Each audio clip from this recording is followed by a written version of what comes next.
pendengar yang setia, apa kabarnya hari ini?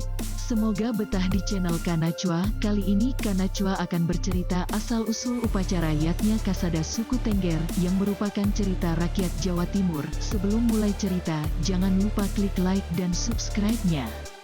Seperti biasa, cerita ini akan dibawakan oleh Om Andika. Silahkan dimulai Om Andika. Terima kasih Kak Najwa.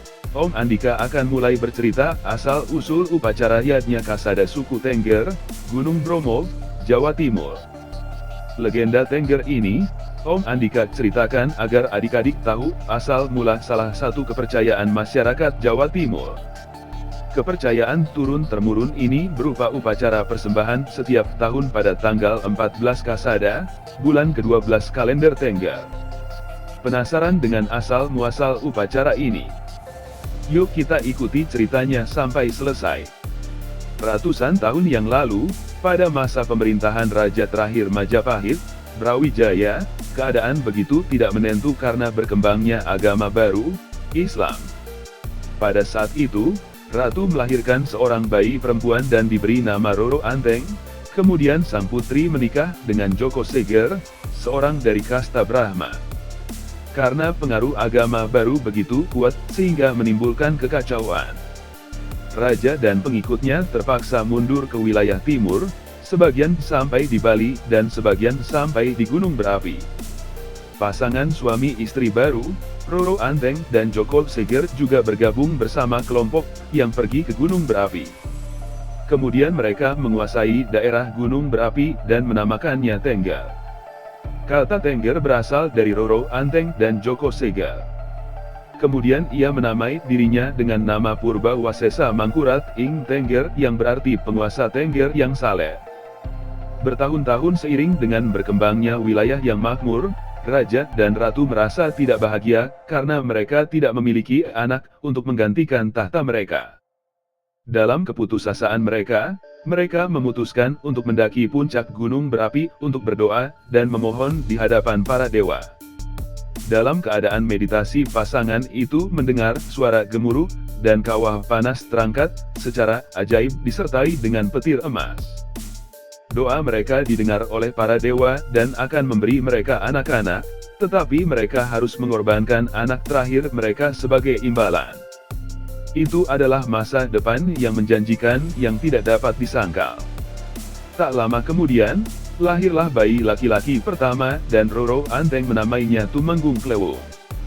Anak demi anak lahir selama bertahun-tahun dan jumlahnya mencapai 25 orang yang diberi nama Kesuma untuk anak terakhirnya.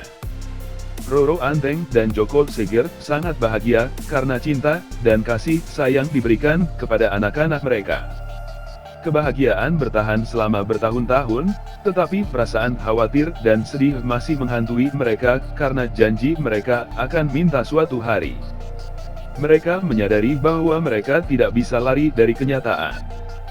Hari itu pun tiba, para dewa mengingatkan mereka tentang janji mereka yang tidak bisa dihindari.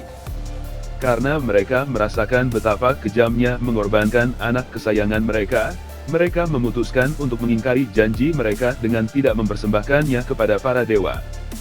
Mereka membawa pergi anak-anak mereka untuk menyelamatkan anak terakhir mereka dari persembahan.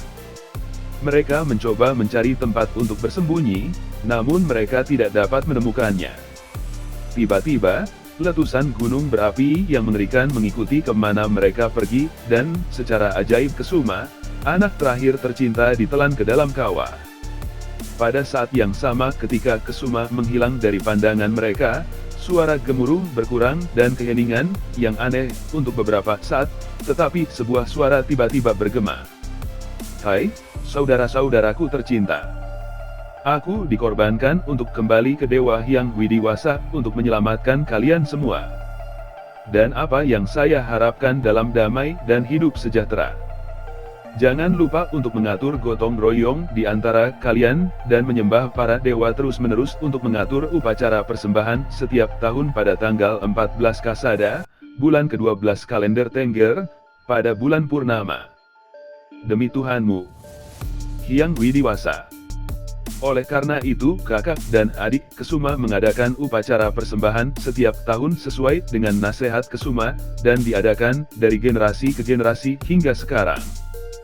Demikianlah akhir dari asal-usul upacara Yadnya Kasada, suku Tengger, Gunung Bromo, Jawa Timur. Terima kasih Om Andika, bagaimana ceritanya adik-adik? Jangan lupa belajar dan dengerin legenda Nusantara yang begitu banyak, tetap tunggu di channel Kanachua.